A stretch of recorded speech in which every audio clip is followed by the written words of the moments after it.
When I was going to move to China, I had been offered the job at the Forestry University, so I had to move all my stuff over here. I brought it all in huge freaking suitcases, like massive, massive suitcases, because I was taking a boat from Incheon port in Korea to Daegu port here. That was in 1999 or 2000, maybe the year 2000. I had to stop first in Daegu port. I was staying at the Siemens Hotel.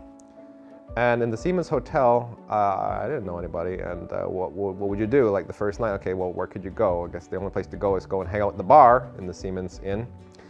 And in the bar, I couldn't speak a word of Chinese, so who was there but the lovely ladies who would sit beside me and talk with me, and they spoke English, like, wow, you know, somebody else talk English with me, and like, that was kind of cool, you know, enjoyed that. And I was kind of not figuring out what was going on because I was young, you know, and I would notice that sometimes a guy would come in and sit and talk with a girl, and they would go out a different door, and like about an hour and a half later, the girl would come back in a different door, and they would sit back at the bar, and I'm like, what's going on here? I don't understand. I didn't know anything about that kind of business, right? So I after a day, I start to talk with them more, and then I start to understand what their business was, what their business model was, what they were doing. And I'm like, well, okay, well, at least they speak good English, and I had nobody else to talk to. So I was kind of like hanging out with them and chatting with them. And the next night or the night after that, I was there, I was talking with them, and suddenly they're like, oh, Greg, you gotta go. I'm like, what's wrong? I said, no, go, quick, go. And they went and they got a big chain lock at the door. I'm like, oh, what the hell, what's going on here, right? So I come back the next day, and they were playing mahjong. And I sat down to have, you know, tea with them and listen to them playing mahjong. I'm like, hey, what was that all about? She said, oh, well, that was the police.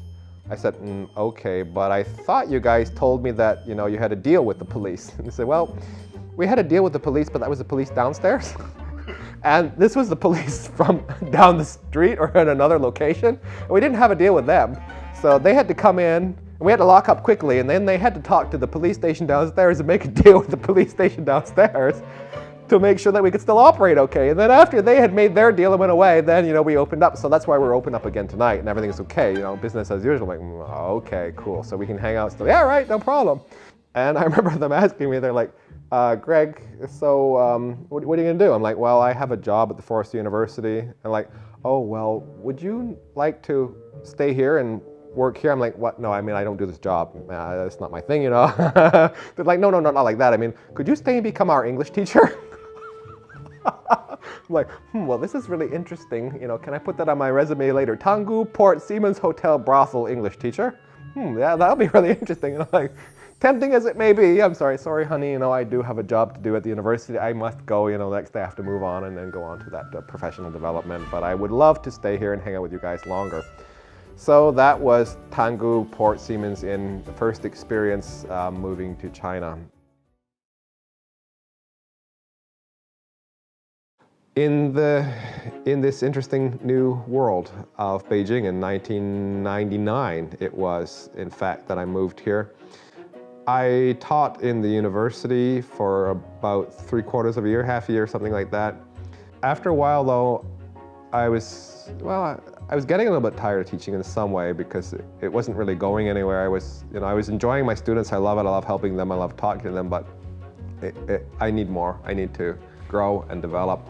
It was at that time that my friend Hogan's son, he had invited me to join Yanghua Lianpian Modern English on BTV 3 or 7. It was a BTV channel. He invited me to co-host Modern English together with him. And I had actually been quite interested in acting. I had only done a little bit. I was originally invited by, who was it? My friend Christine Huanghua, who was a singer. She was very nice. She used to sing with Na Ying, I think, back in the days. She was a good singer, but she moved to Amsterdam, so people didn't know her like they knew Na Ying. She had introduced me to her friend Yu Hong. Yu Hong is the wife of Liu Xiaolintong, and I suppose people in China may know Liu Xiaolintong. He's the famous Monkey King. Yu Hong became my friend. She invited me along with another lady, Dongfang Weiying, who was sort of well known at that time, and we did a movie that was, I forget what it was originally called, but later it became called Long Tai Tou, Dragon Raising Head. And I was on that, it was on CCTV. That was my first go into the acting world.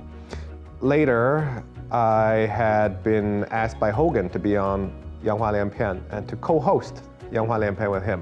那让我们下次再见，一起跟我们洋话连篇说英语。先生。Oh, hey, the menu. 这是您的 That's great. menu. Thank you. Yes. Okay. It's in English. That's wonderful. Yes. Yes.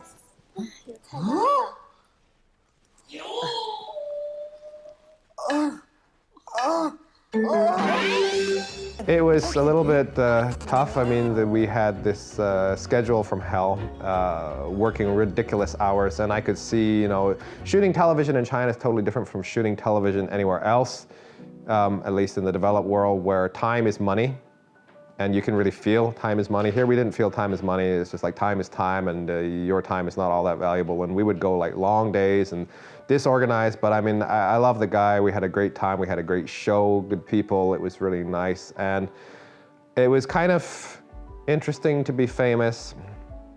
I say interesting in a way, sort of reserved a little bit because they made foreigners do really stupid things back then. And it was kind of a silly show. So I got always placed into some kind of wacky situation, had to act a little bit stupid. I suppose it wasn't difficult for me. Yeah, I had to act out some things that maybe you feel a little embarrassed about.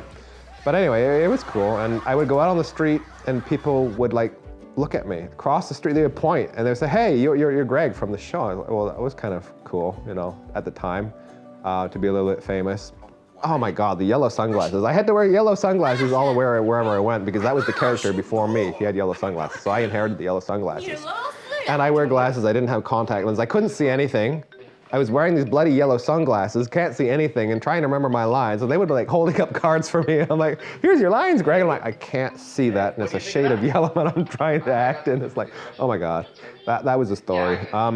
And at the end of that, production of that season, another guy came on the set. I can't remember where he came from, but he had acting background. He was more professional than me, and he was doing a really good job. And unfortunately, the investor who was paying the money decided he liked that guy better than me, so I got cut from Modern English. Yeah. Yeah, I have some interesting stories I can't tell. So it's been my pleasure sharing these stories of China and the world with all you guys.